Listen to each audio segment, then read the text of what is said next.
Might have an extra. It's not, I mean, we passed it out in class. Okay, okay. Should we get started? Yes. Yeah.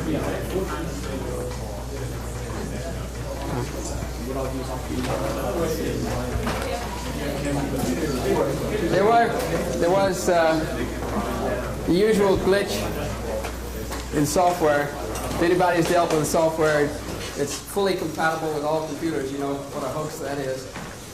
Anyway, Steve had tried the software on several computers. He worked in the laboratory, he worked on the computers he tried in the computer room here, but he didn't try them all, and of course there were some it doesn't work on. Yeah, exhaustive testing is necessary. Right? So he has the sheet, which you should have a copy of, that was passed out, which should make all of the, which should solve at least some of the problems. You can see up here additional information. Anyway, because of the delay, we will delay the due date on the homework to a week from today instead of Thursday of this week. The first 3 lectures were videotaped, and the tapes will be placed on Library Reserve tomorrow. So if you missed one of the lectures, you can same place as the other videotapes.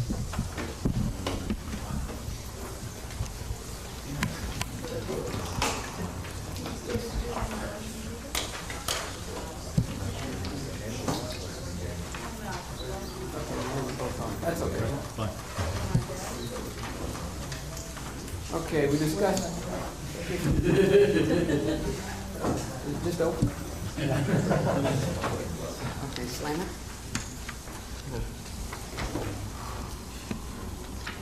Yeah, it's positive pressure.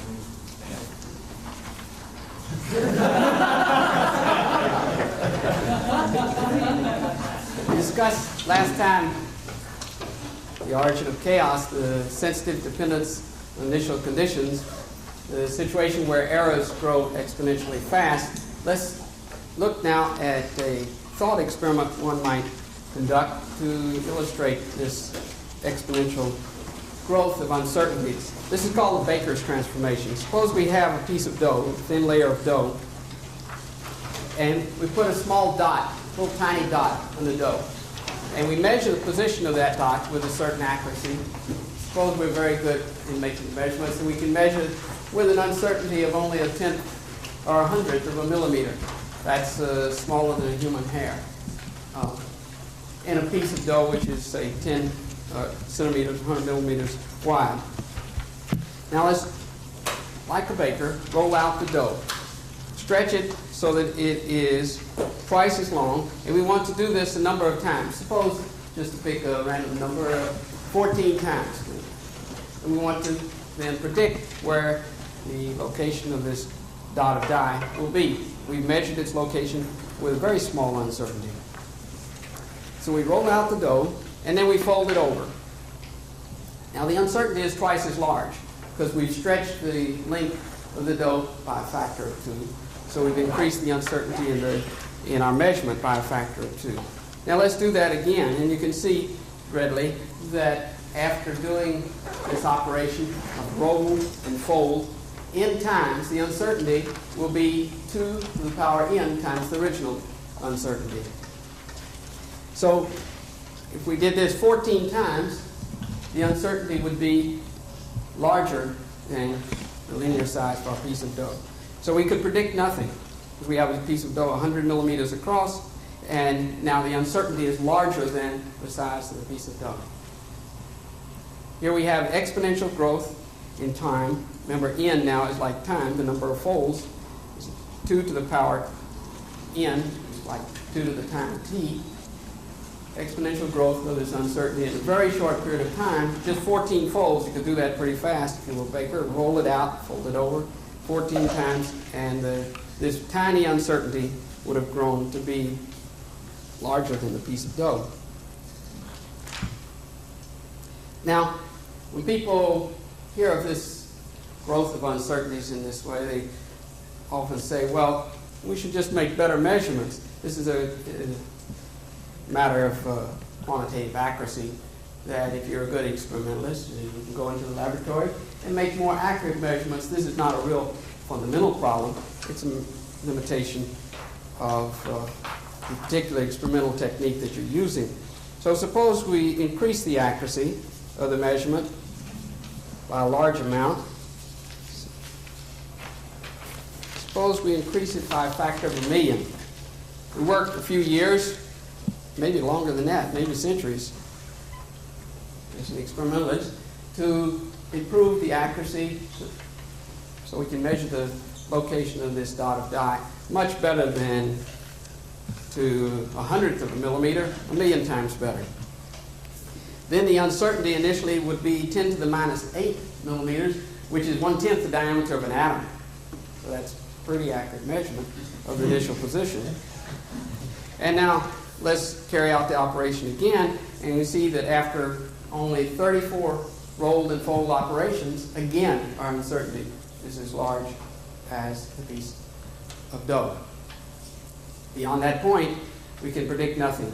For the short term, we can predict well, because the uncertainty is very small in the first few rolled and fold operations. It will grow by a factor of 2 each time, but it will still be very small. But after only 34 operations, you would have an uncertainty larger than the domain of the system. So prediction beyond that point is not possible. We've gone a factor of 1,000,000 in accuracy, but it took only 34 rolled and fold operations. In the first case, it took, 14. It's only 20 more rolled and fold operations were necessary for this error to grow by a factor of 1,000,000 or more. Conclusion's obvious, that no matter how accurate the measurement, long-term prediction is not possible if the errors grow exponentially fast in time.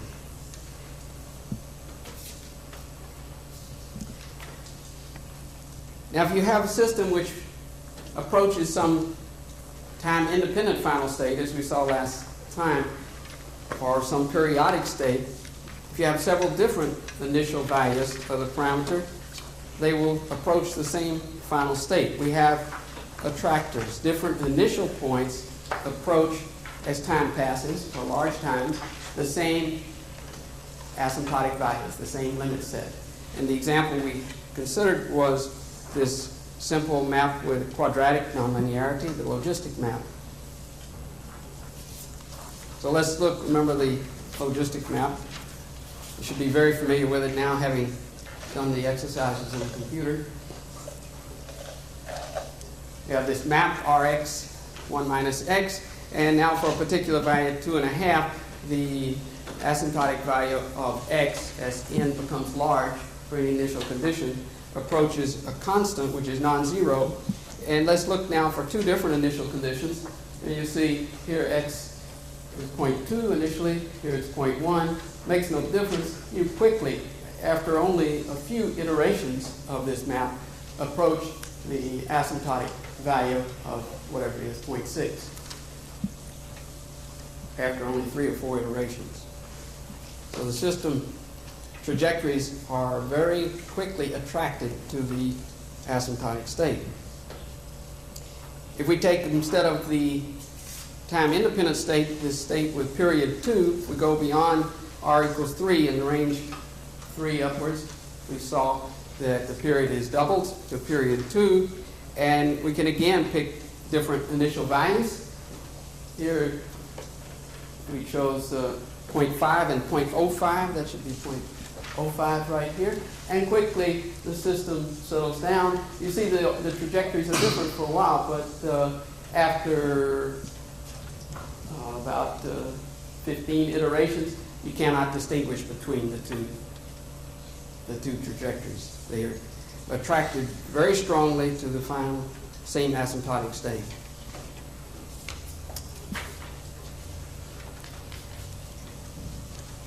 In a chaotic system, you still have attractors, and we'll discuss attractors a great deal in the next couple lectures.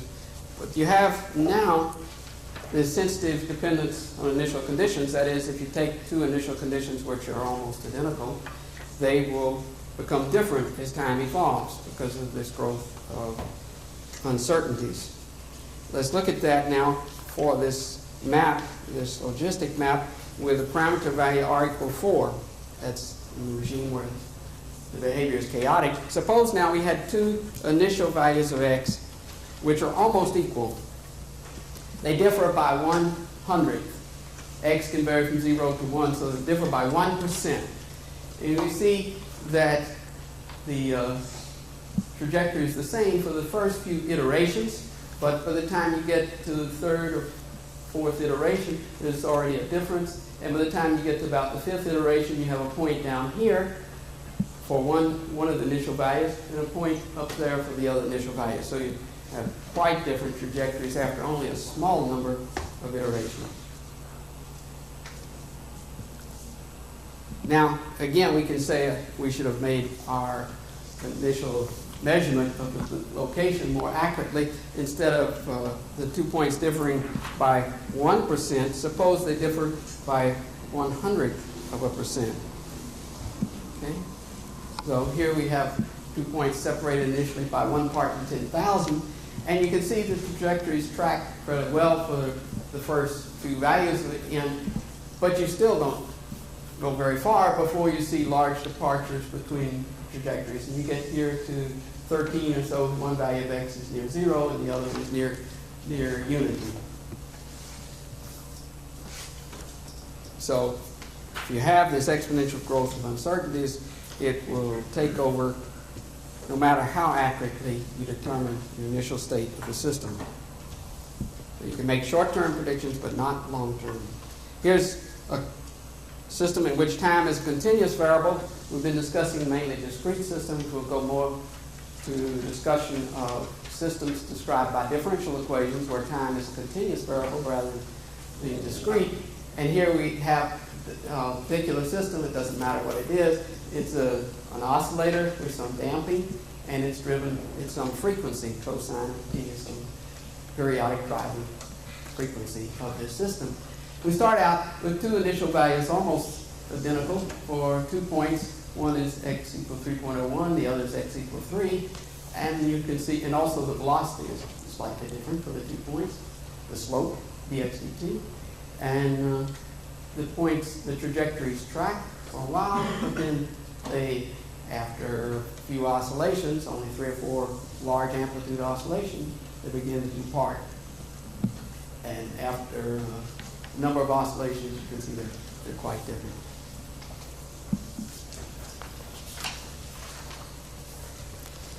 We talked last time about this period doubling sequence in the logistic map. Here's the bifurcation diagram for the logistic map, where we have the asymptotic value of xn for the parameter r less than 1 is 0, but then you have a non-zero value for some range in r, and then the period doubles and you have this period doubling sequence.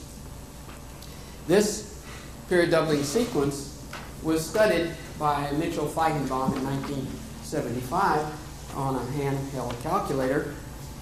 He looked to see what the ratio of these widths of the different regimes was. The ratio of the width of regime 2 to the regime 4, the period 4, and then period 4 to period 8.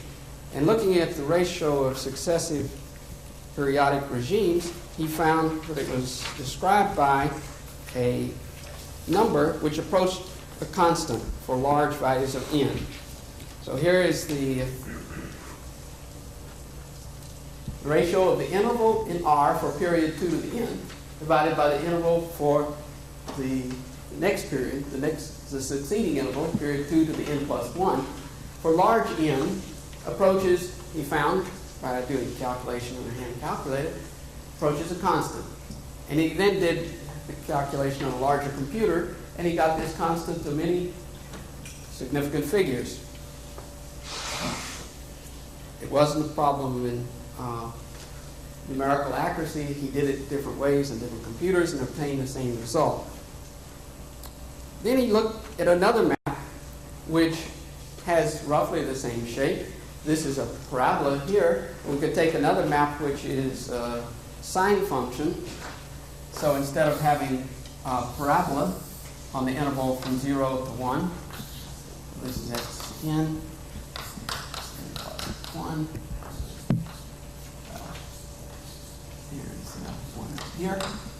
He took the function which was, this is Rxn, 1 minus xn. He took another function which looks different. There's no reason to expect it to have any similar behavior. It looks something like this. It goes on, but let's just consider it between 0 and 1. And this is the function which is xn plus 1 equals r, again, the control parameter is r, times now the sine of pi xn. When xn is equal to 1, the sine of pi is 0, and xn is 0, get the sine of pi is 0. So height here is just equal to r. And he looked now, and he found, again, that there was a critical value of r where the period doubled. And there were a sequence, again, a sequence of doublings. And to his great surprise, the ratio of successive intervals was the same. It was just a numerical result that he obtained, again, on his hand calculator. He found this ratio to be the same. Well, this seemed to have no explanation. He was really surprised. He looked at other functional forms for the map, and he always found, when he had maps with a smooth peak like that, that the value for this constant, the ratio of the intervals, was the same. It's the same value of delta. So he wrote a paper about this, and he submitted it to a journal, and it was rejected. It was rejected because the mathematicians said, this is not mathematics, this is a mathematical exercise on the computer. This is just a numerical exercise. He doesn't have any proof, so how can this be real mathematics? And the physicist said, well, this is not physics, because there's no phenomenon that behaves this way. And so he had a difficult time in getting the paper published. In 1976, he went to a conference in New Hampshire where people reported results in chaos. I talked about some experiments we had done on the transition to chaos in a fluid. And it was a very exciting meeting, one of the early meetings about the subject of chaos. And Feigenbaum spoke, and nobody paid much attention to him because it didn't seem interesting from the viewpoint of mathematics or the viewpoint of physics. He finally got his paper published in 1978, but then in 1979 there were two developments. A mathematician proved that this behavior should be found for any maps that have the general shape of a parabola, that are smooth at the top, that have a quadratic maximum. Any smooth function will have a quadratic maximum. Will generally have a quadratic maximum. You could imagine some other form, but that's the usual case. And there was an experiment, which I mentioned last time, in which this period doubling sequence was found in a study of convection. Since I've already talked in the discussion last time at the end of class about the experiment of convection, let me describe instead an experiment on an oscillating chemical reaction. If you pour together different chemicals, there are certain combinations which will oscillate. And we'll try and see if this will work. We'll pour in. It doesn't matter what particular chemistry is here.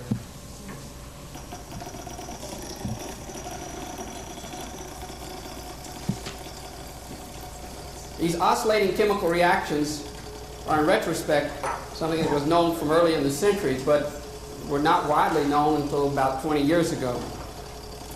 It was a reaction that was found in the Soviet Union in the 1950s, and the scientist who discovered it, Belousov was his name, was unable to get his work published because it was thought that the oscillating chemical reaction would violate some of the laws, basic laws of chemistry, or the second law of thermodynamics, or some fundamental laws.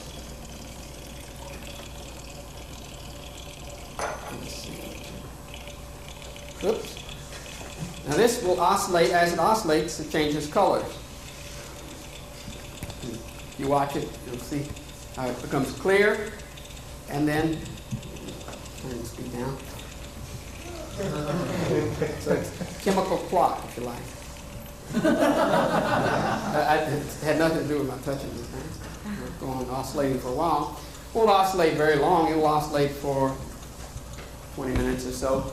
And the chemicals are being consumed as it oscillates, so it goes to some final state without it. There were many Western chemists who did not believe, in fact, this result of oscillating chemical reactions that were found in the Soviet Union. So it was not until a good number of years later before the experiments really began in the United States around 1970. There were several chemists who started to work on oscillating chemical reactions. Species, you can have time-independent behavior, but for other concentrations, other values of the rate constants, the forward and the backward rate constant, you can have spontaneous oscillations, such as we have here. Now, as I said, this system will consume the chemicals and go ultimately to a final fixed point state in which the concentrations are all uniform and independent of time. You can maintain the oscillations indefinitely in time by continually flowing in fresh chemicals. And that's what we did in an experiment about 9 years ago. We were doing the same sort of experiment that chemists were doing, and they were using a reactor like this, which is similar in concept to reactors which are used in the chemical industry. It's called a continuous stirred tank reactor, CSTR, where you feed in chemicals and you produce some desired reaction product, and you have continually flux coming from the reactor. So again, you might have same sort of equations describing the behavior, but now you have an additional parameter, R, which is the rate at which the chemicals flow through the reactor. And that's the parameter we actually varied in our experiment. So if R goes to 0, you go to equilibrium. These chemicals will be consumed if you shut off the flow. But as you increase R, you can reach a point where the system will start to oscillate. And that's what we found. The particular reaction we studied is one which is much more complex than was indicated by this set of 3 coupled equations. There's something like 30 species in the reaction we studied. This particular reaction is the one that was discovered by this Russian Belousov, and the work was taken up after Belousov died, or about the time Belousov died, by another Soviet chemist named Zhabotinsky, who in fact visited here last spring. Zhabotinsky is still studying this reaction. So we varied the concentration of the chemicals into the reactor, and we found for a particular range of concentrations that we got oscillations. This is a record of the concentration of one of the chemical species, the bromide ion, as a function of time. This is time in seconds. So in a period of about 90 seconds, you get one oscillation. Very nicely periodic. We varied the... Is there a question? Yes, sir. Yes, but it's going back to the reaction that is occurring right now. Yes. Since we're not replacing the chemicals within, or is it going to be the nice periodic oscillation? It won't be as clean because the amplitude of the oscillations will be decreasing. But for a while, the amplitude is not changing very much. Right. Yeah. So we varied the parameter, the flow rate of the chemicals into the reactor. Varied this parameter R by small amounts to see, we varied the flow rate of the chemicals to see what would happen to these oscillations. And we found that the period, it was like this, at a certain critical value of the flow rate doubled. So every other oscillation was not the same amplitude here. Successive oscillations were not the same amplitude, but only every other one. It would repeat every other oscillation. So the period now, instead of being T0, as it was originally, about 90 seconds, is now twice as long. The period has doubled. With further change in the flow rate of the chemicals into the reactor, the period doubled again. So we have period 4.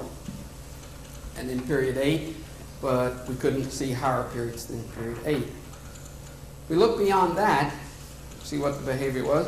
We saw erratic variations in the concentration as a function of time. maybe it's chaotic behavior, or maybe it's just noise. Yes, sir. Now, you say you couldn't get period 16. Was that because you weren't able to have a fine enough adjustment in period 8? That's right. Theoretically. Yes. Period 8? Remember, if you look at the logistic map, if every interval is 4.66 times smaller than the previous one, and if the interval for, say, period 4 is over only, say, 1% in flow rate, and we have a control of 1% in the flow rate, or maybe a 0.5% or something like that, then if you go 5 times smaller in the range, you're not going to be able to sit on a particular value and see. Yeah, that's exactly right. Yeah.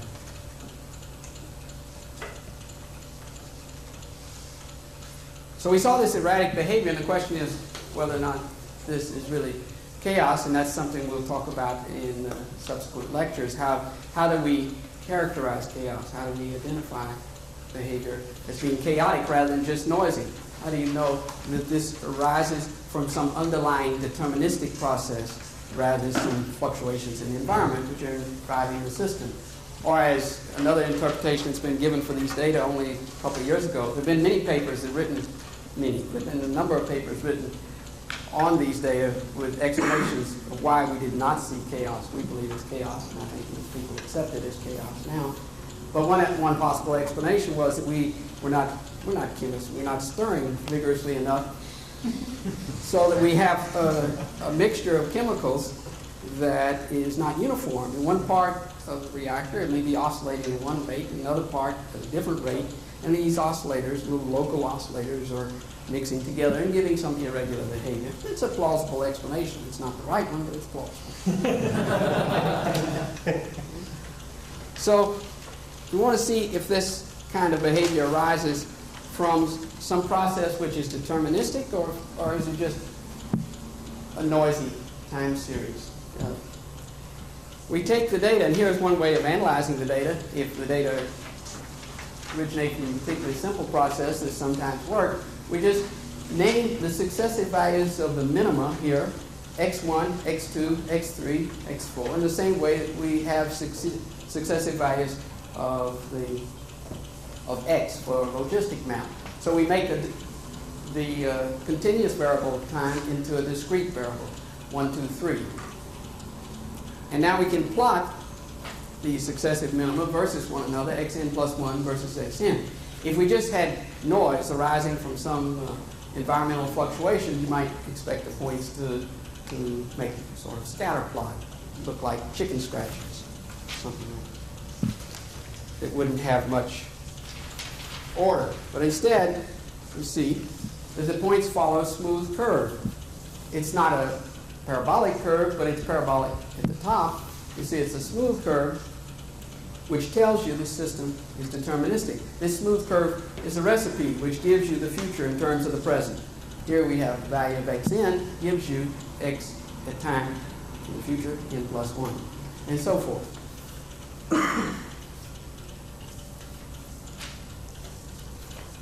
About the same time, another simpler system was considered by physicists. In fact, he was a graduate student at University of California, Santa Cruz, Rob Shaw.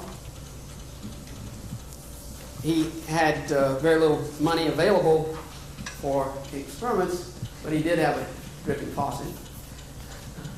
And he looked at the drops from this faucet as a function of time for different values of the drip rate. And he found when it was dripping slowly, drip, drip, drip, the time between successive drops was constant. So you had something which was periodic in time, just constant. Same period for each time interval between successive drops.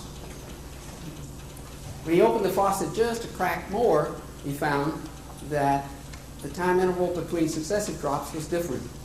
It would go drop, boom, boom, boom, boom, boom, something like that. So the period had doubled, and he could see a couple period doublings. So you could see this doubling process. He measured the time interval between successive drops with a very simple apparatus, just a laser beam, was intercepted by the falling drops in a photocell, and that went into an oscilloscope. And here's the time interval. Here, 2 drops together and 3 together. So you can measure just the time between the drops. And I'll show you some of his data from a number of years ago. If he went beyond the period doubling, he could see something. Now the data are not as clean for this, but you can still see a hint of the underlying structure in the dripping faucet data.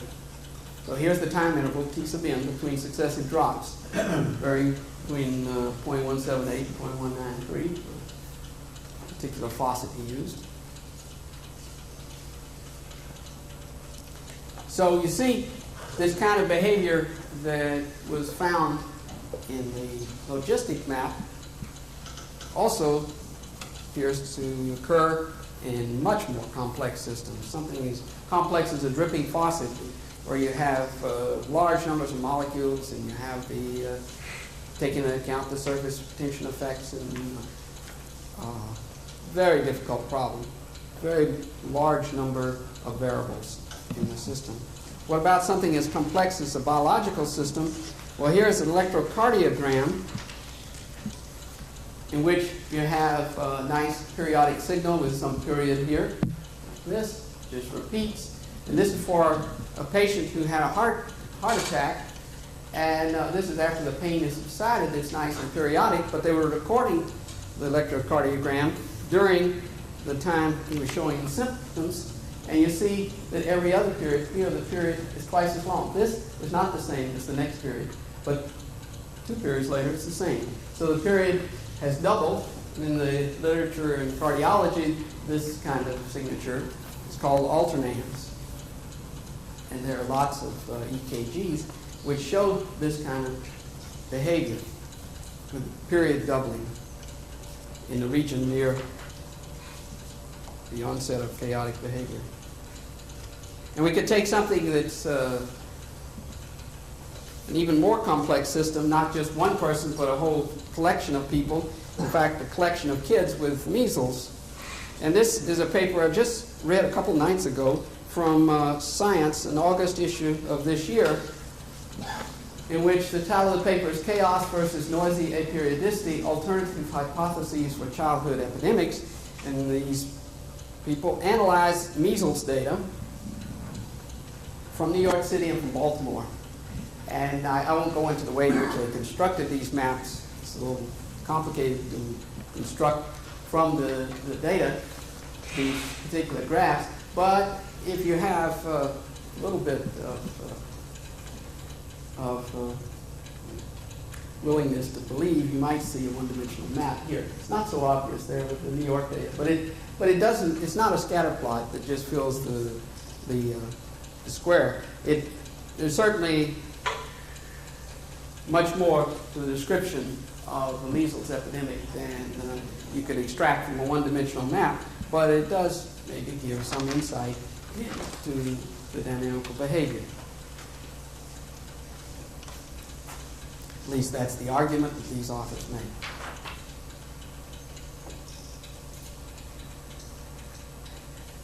So we see period doubling, in particular chaos, in a wide variety of situations. And the question was raised last time. It's a very reasonable question. Why wasn't chaos recognized and studied until recently? It was recognized by Poincaré, we said, in the 1890s, but not widely recognized in the sciences.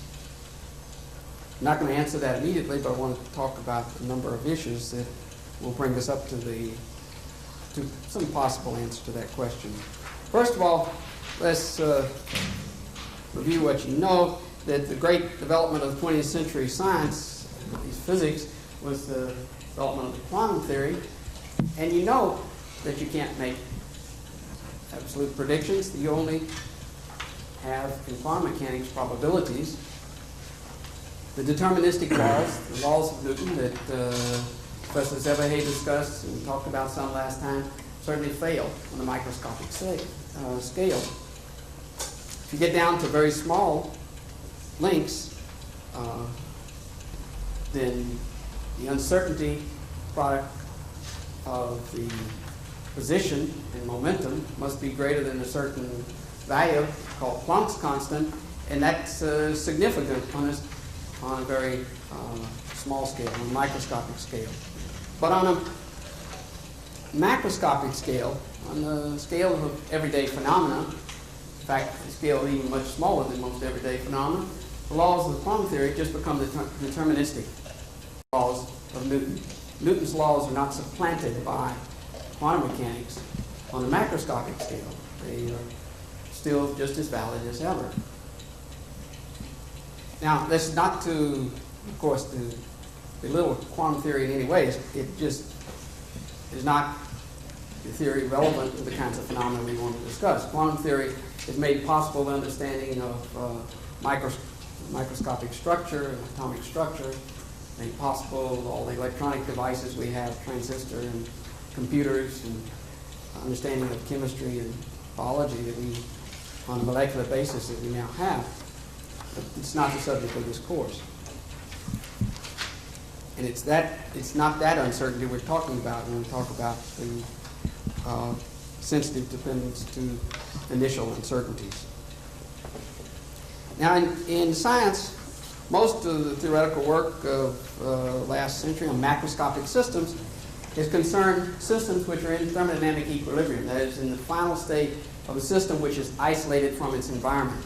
The state then doesn't change in time, except for some microscopic fluctuations, but on the macroscopic level, it doesn't change in time. For example, we could take a container which has some fluid in it, water or argon or any fluid, and for some range in temperature, you would have a liquid coexisting with a vapor. And this situation wouldn't change. This is an asymptotic state of the system. And you can compute that state from equilibrium thermodynamics or statistical mechanics. On an approximate scale, not as rigorously, you can even think of something like a large structure, like a building, if you neglect perturbations in the environment, is a system in equilibrium. Now, the nice thing about systems in equilibrium is if you're interested in dynamics, and that's what we want to consider, the time and behavior of a system, if you perturb it, take it away from equilibrium, how does it evolve in time? If you take an equilibrium system, a thermodynamic system away from equilibrium by a small amount, then since you can always describe the system by some function we can call roughly the potential energy, this function has a minimum at equilibrium. And this is always a smooth function, so that it's essentially a parabola. So you can expand it. Here's the parabola. Use its value at equilibrium. X naught is the equilibrium position. If we disturb the system away from equilibrium by a small amount, the force that acts to restore this to equilibrium is the derivative of this potential, and it's linear. For a small perturbation away from equilibrium, you have a linear restoring force. You can see this if you write the potential energy in terms of the Taylor series. If you write it with respect to the reference position x naught, the leading term here is 0 since the derivative at equilibrium is 0. So you just have this quadratic term, and you take the derivative of this, and you get the linear restoring force. Now, if you take the system further away from equilibrium, then the restoring force may not be linear. And systems far from equilibrium, which are the main ones we want to consider, are generally nonlinear. And if a system is nonlinear, then you have the possibility of this exponential growth errors. So if you have, obviously, you know what a linear system is. The linear system, you have some perturbation, some disturbance. The response to that is proportional to this disturbance. So if you double the disturbance, just double the load, the deflection doubles. But now, if you make the disturbance very large, say triple the load, maybe the deflection is larger. You have nonlinear behavior. And you could even have catastrophic change in behavior. If you maybe put a fourth or fifth box on, the bridge might break. Or if it's a camel, you put one straw on the camel's back. You know, if he's fully loaded already, his back would break. Straw that broke the camel's back.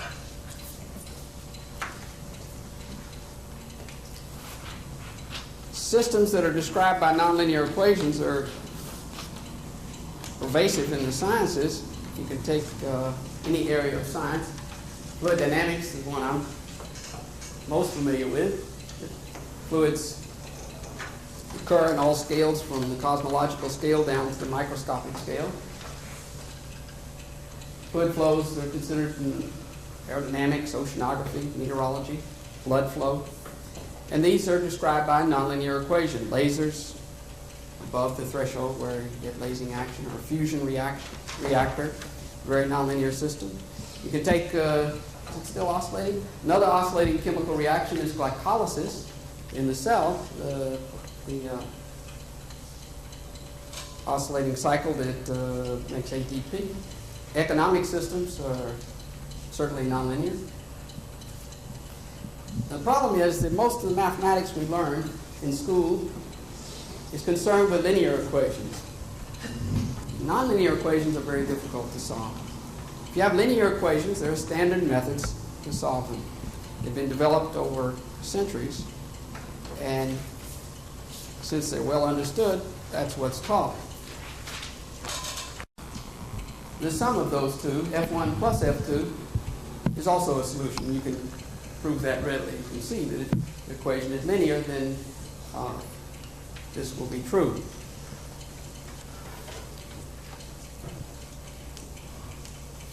Linear systems are many systems, even slightly nonlinear ones. The tool in theoretical physics, which has been very powerful in understanding complex systems, is perturbation theory. You solve a simpler problem, and then you make many variations on it. You refine this problem in many ways by adding small changes, perturbations. And as long as the perturbations are not, the deviations from the original problem are not large, then perturbation theory works wonderfully. But if you have nonlinear differential equations, we have no standard methods for solving them.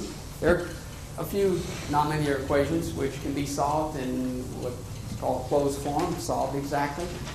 But if you write down an arbitrary nonlinear system, the probability is almost 100% that you won't be able to solve it analytically. You won't be able to find a solution without using a computer. Obviously, there's no superposition principle, just basically because you can't add two things together and take them to some higher power and get equal to the sum of the lower power.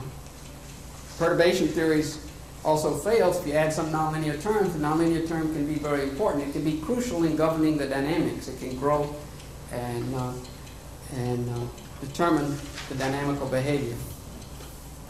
You have new possibilities when you consider nonlinear systems that aren't present in linear systems. You have transitions. That is, as you vary a parameter, some parameter that is at your control, you can have transitions from one kind of dynamical behavior to another, from a fixed point, say, time-independent behavior, to oscillations, from oscillations with period 2 to period 4, and so forth.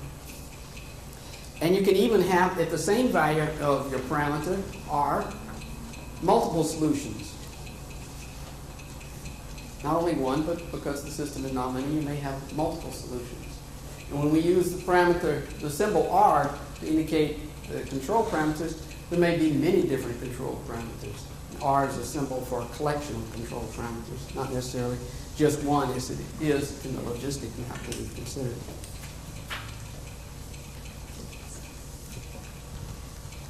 Now, there are two types of dynamical systems, and Professor Zebahay mentioned it, but let me just reiterate that there are basically two kinds. One kind conserves energy, conservative systems. An example of the problems that Professor Zebahay discussed is celestial motion, celestial orbits. And this is the kind of problem that interested these mathematicians, Poincaré and Birkhoff, who were the first to study this exponential growth of errors, study chaotic behavior. There is chaos in such system, but there are no attractors. The final state depends on initial conditions. So mathematicians have mostly studied these, up until recent years, studied these conservative systems, whereas scientists studying macroscopic systems are more often interested in dissipative systems, although there's certainly a number of examples of conservative systems. Plasma and a tokamak is, to some approximation, to a good approximation, often a conservative system. But dissipative systems are certainly the more familiar type. In a dissipative system, you have friction, that's the dissipation. The system will run down as time evolves unless you supply with energy continually to maintain it in this state away from thermodynamic equilibrium. In a dissipative system, you do have attractors. You can have different initial conditions which will lead at long times to the same final state, just as we saw a while ago in the example of the logistic map. Yes, sir. In the example that we were given earlier, the two-body problem and then the three-body problem, Yes. which category do those fall under? Those were conservative systems. But don't those have attractors, since in the three-body problem he mentioned that it reduces itself to a two-body problem? No, the final state, say the diameter of the orbit, depends on the initial conditions of the system. If you change the initial energy of the system, the orbit would have a different size. Okay?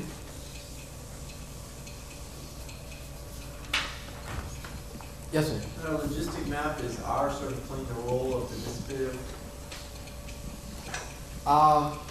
like being less than 4 would be when it's not conservative. No, it's dissipative throughout this range. We don't have separate parameters shown here that is the dissipation. It is a dissipative system. That is, if you look at those plots of position versus time that we had, you see that a different initial position will quickly go to the same state. The final state is not dependent on the initial condition, as is the case here. See? Different state, different initial conditions go asymptotically to the same state. So that is an attractor. If you we could take this map and introduce another parameter, which call it B instead of R. And the example is the Hanon map, which we'll talk about later on, and that's the amount of dissipation. We can go from a system which has dissipation continuously to one which is conservative with another parameter. Some examples of dissipative systems are convecting fluid. If you heat a fluid contained between parallel plates at a critical value of the temperature difference between the plates, you'll get the formation of convection rolls. You get these organized structures forming. If you turn off the heat, the system comes to a uniform temperature, these rolls will decay. So you have to continuously supply energy to the system to maintain it in this non-equilibrium state. If you unplug your computer, it doesn't work, but it's far from equilibrium. And obviously, any biological organism is maintained in a non-equilibrium state by a continuous supply of energy. If you remove the energy supply, then you go, ultimately it may take a few million years, but the organism will no longer be live in a fairly short time, but in a few million years it will go to a uniform state. To maintain this highly organized non-equilibrium structure, you have to supply energy.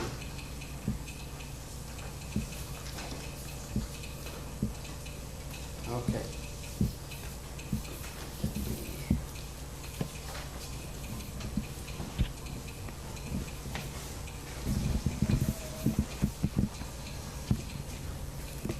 All right. Yes, okay. Guess so. So I've given a number of reasons why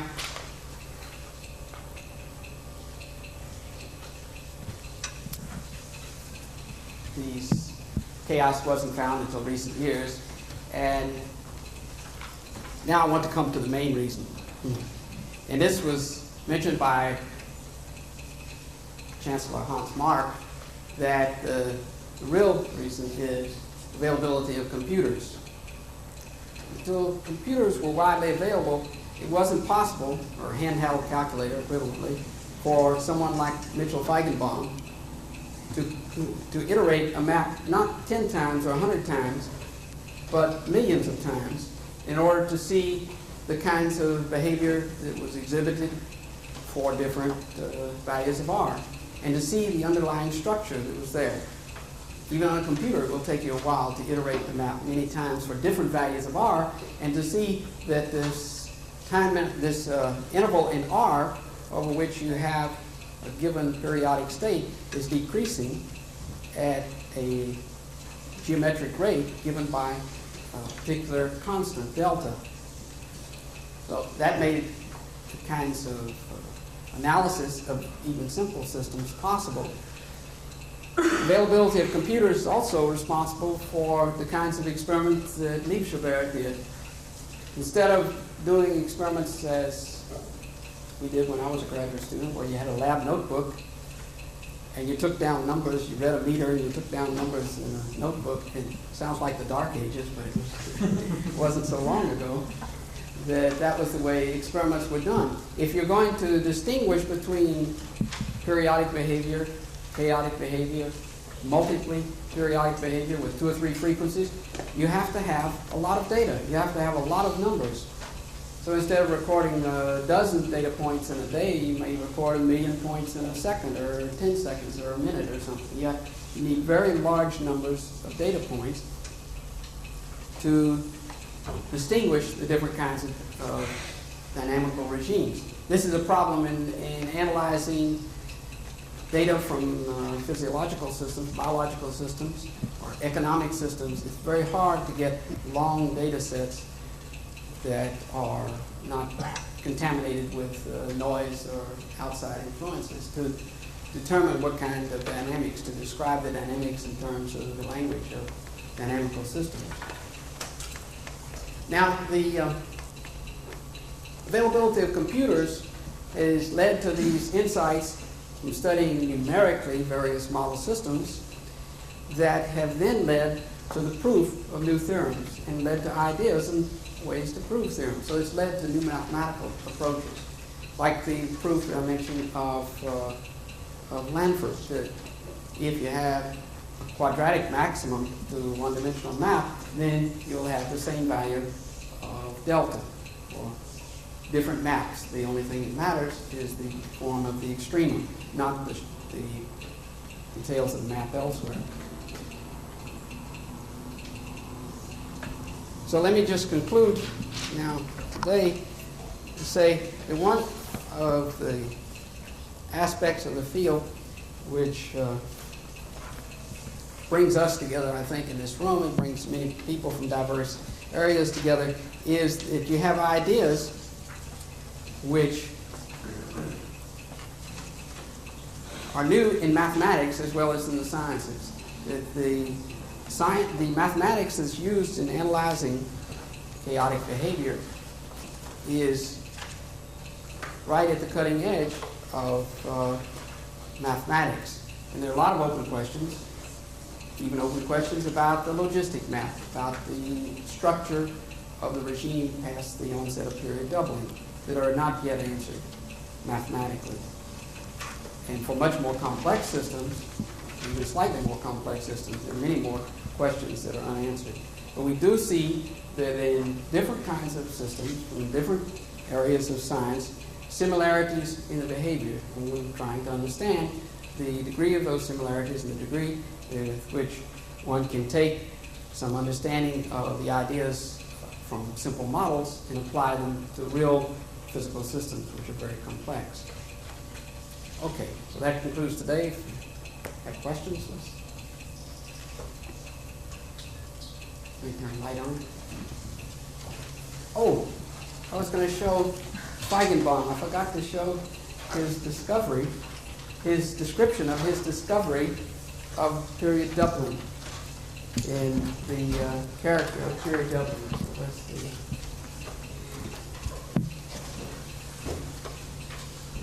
This is Mitchell Feigenbaum. Oops. Helps to turn on the power. Although there are familiar dark regions of order in the unfolding chaotic cascade, Okay, were no there's a longer bifurcation surprised. sequence. When he compared the rate at which each different system was doubling, it was clear that something very odd was going on.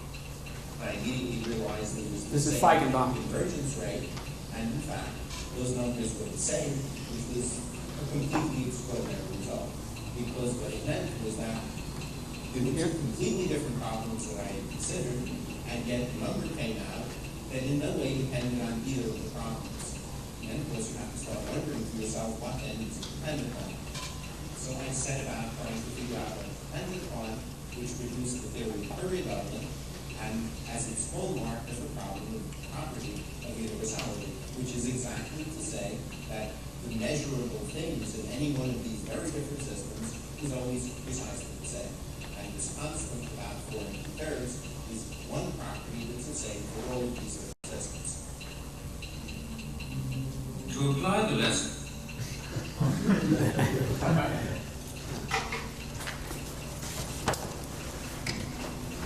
Yes, sir. I have a question about the experiment you did over here. Yes? How many, was it just oscillating between two different states? It looked like there was maybe a third. No, this was just oscillating between two different states. It seems Is like it quit oscillating? turned yellow. Right before the yellow. It looked like Well, it, transition state. the concentrations are varying continuously. Actually, there are different chemical soups that you can take which will change through several different colors. You can get something to go red, green, and yellow through an oscillation. But if you just plot concentration of some species, whatever it might be, it's varying in a continuous fashion. Okay. Yes. Mark mentioned how computers can actually be used even in rigorous mathematical proofs like four-color problem for map color. Yes. But that, as I said, was a system with a finite number of possibilities. So how can, has the computer been applied mathematically in systems where there's infinite possibilities, or is that still, I mean, I know it leads into having more mathematical solutions, but. To look at convergence of series, yes, if you have an infinite series to try to determine that. But to look in systems of infinite dimension in the attractor, if you like, no. Systems that are very complex with many active degrees of freedom cannot be handled with a computer. Yes, sir. I may be wrong, but I seem to recall having read that there are also different sets of equations that have a different form of, like a flat parabola, which do they show a similar but different? Yes, if the extremum here is not quadratic, but if it's fourth power, then you get you still get a convergence, but the convergence rate is not delta, it's some other number. It's not this 4.669. But there are Yes, similar yes. classes with different numbers. Yes. And But you take any smooth curve, generically, typically, you would find that the extreme is quadratic. You do a Taylor series expansion, unless there's some reason for the next term that's smooth at the top. The slope is 0, the next term is going to be. right, but is there any reason to believe that the Feigenbaum number for this class of equations has some special significance in, for example, natural systems? That's the good question. As opposed Yes, to the yeah. other. Why should it have any relevance to something as complex as a convective fluid? Right. I can't answer it. It's And none of these other numbers for the other sets of equations at that time. I don't know, but again, the typical situation you would expect is a quadratic maximum. I think we can come back to that question later about why you might expect to see this kind of behavior in nature after we talked about attractors and volumes and phase spaces.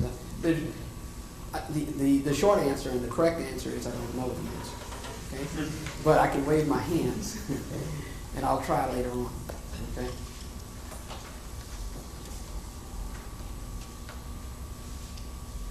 Yes. I have two questions. One question is what kind of experimental technique is critical for experiments? You mentioned computer technology and experiment. Yes, I think that's a good question. What's different about the experiments that people have done in which they see period doubling all over the place now, and they didn't see it before? Why wasn't it seen before? And the answer in part is that people are looking very carefully with small steps in parameter, this parameter R or whatever the control parameter is, to see transitions. The people who have done many of the experiments, particularly the earlier experiments where period doubling was found, Liebscher and Allers and other experimentalists doing that work, were people who had been studying changes in phase, from a liquid to a vapor, or from a superfluid to a normal fluid, or that kind of change in phase in equilibrium systems. In those experiments, they were interested in the behavior very close to the transition point, where they made very small steps in control parameter and could see the transition in the equilibrium behavior. And they were interested in determining the behavior as a function of the distance away from the transition point. For example, you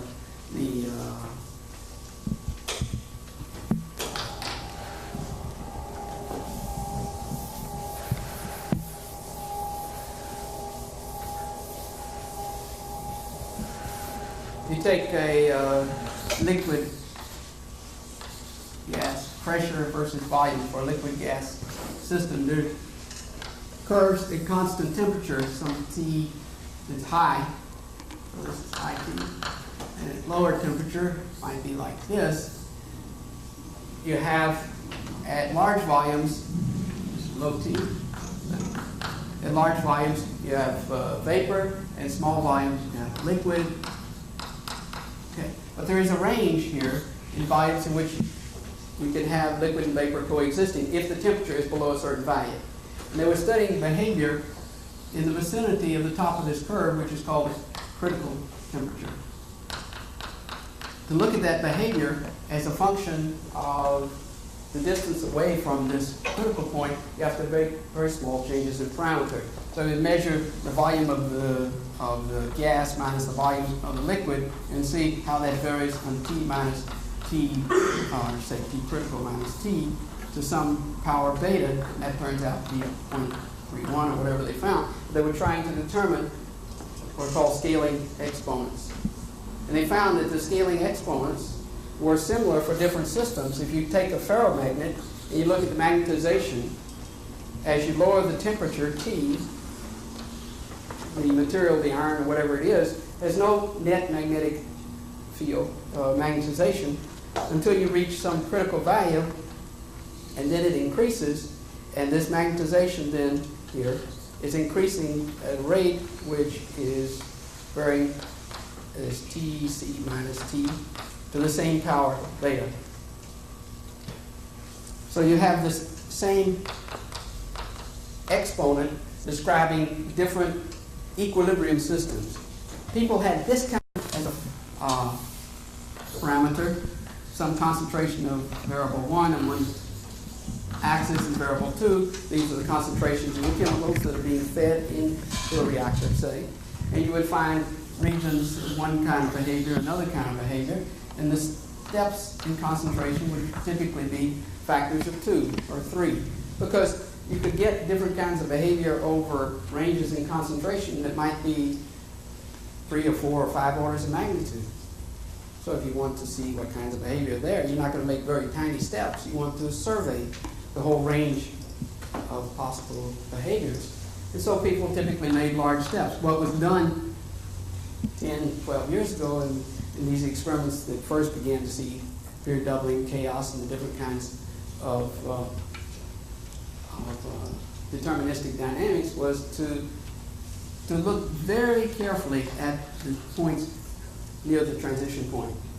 To see, the idea being to see if they might determine scaling exponents in the same way as has been done for equilibrium systems. And that's still the idea with much of the work. Okay? Yes? The second question is, you write on the chemical reaction equations. Yes. And how do we know this equation? Is that a mathematical simulation, Where is that equation? Yeah. I mean, I just wrote down hypothetical equation, very Absolutely. simple equation. How is the real chemical mechanism known? It's studied by chemists who spend years and years. This reaction that was discovered by this Russian, Belousov, is known as the Belousov-Zhabotinsky reaction, has been studied for 30 years. There are chemists who spent the last 15, 20 years studying almost nothing else of that reaction, to know the kinetics of that reaction. It's a subject in itself. But how do you estimate the parameters in the chemical equation? By a theoretical reasoning? No, by they're direct numerical? measurement. The rate coefficients are measured in experiments. Measured in experiment. Measured in experiments, right. Yes, sir. These people who offer different explanations for the apparently chaotic behavior that you saw in the chemical experiments, Yes. how do they account for the period doubling that precedes it? If you had, for example, to take the explanation I mentioned, that you have regions of the system which are oscillating with different frequencies. So you have a little local chemical reactor here and another one here, and they're interacting. So that's a nonlinear system. You could make a system, you could design a system with two oscillators, electrical oscillators or mechanical oscillators, masses on the spring which are coupled together, and you vary the coupling or vary some property, and you'll get period doubling in that system. So the kind of description they were giving could give you period doubling. Okay, but it couldn't explain that kind of description of if the behavior was described as just noise, then that couldn't explain the period doubling. Period doubling is certainly an important part of the argument, making the case that it is deterministic dynamics, not stochastic or random behavior. Right. Good point. Yes? How about the third reason for being able to solve these problems? What are the new math approaches? I mean, there are new approaches in bifurcation theory and also in the geometrical theory of dynamical systems. And going back particularly, Birkhoff's theory, Birkhoff's bagel, and the theory of developed by Stephen Smale in the 1960s, and then many people since then, who look at dynamics geometrically and look at the trajectories, how they fold, So it's more experimental than theoretical? No, it's highly theoretical, yes. If you look at the papers, many of the papers are just not readable by anyone who's not a mathematician, or at least not readable by me. I'll control the line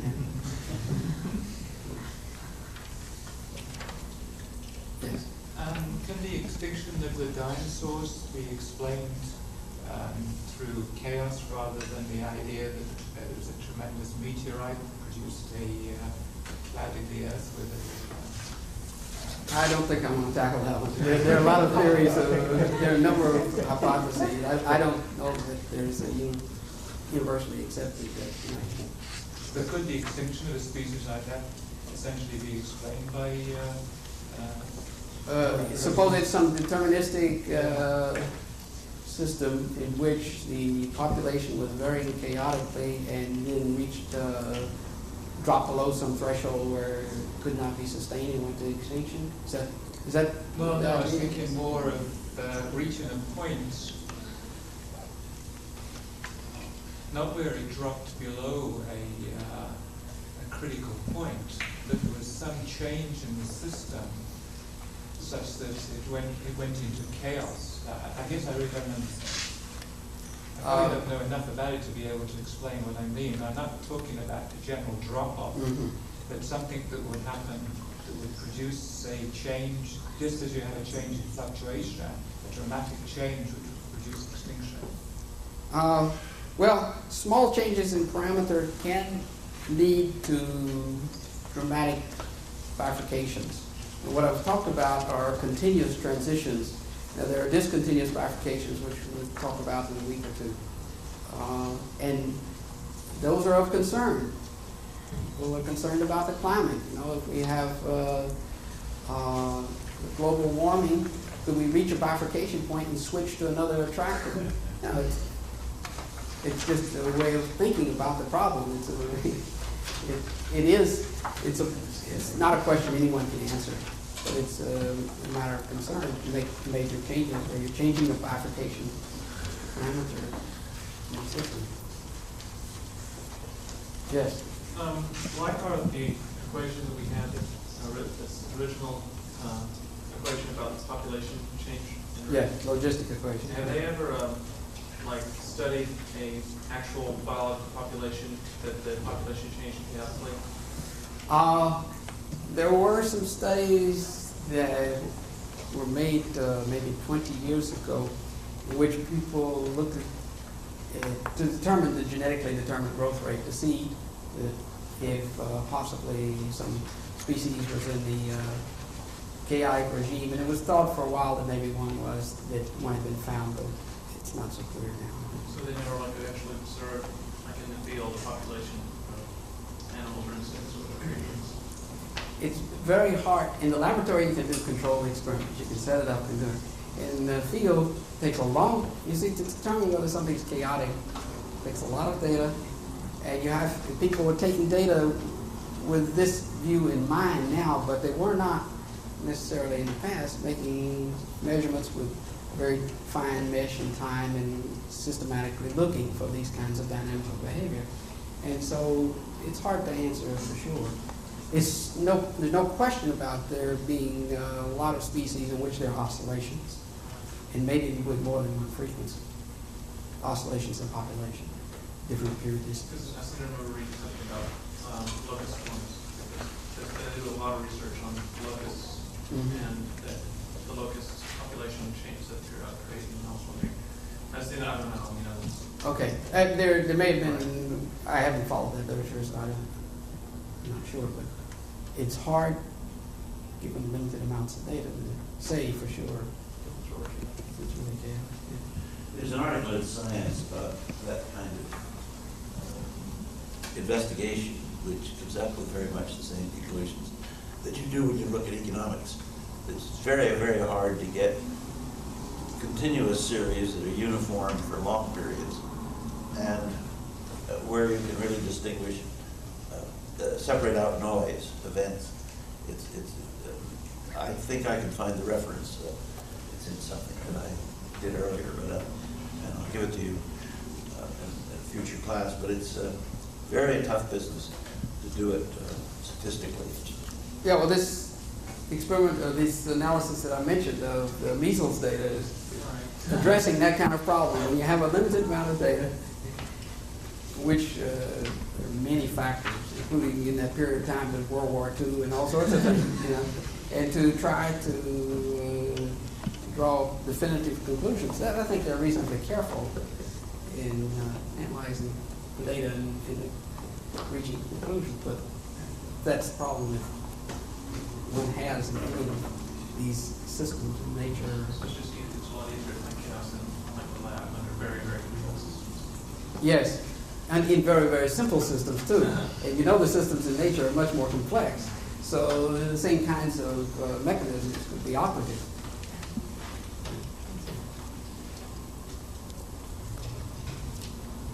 Okay, till next time.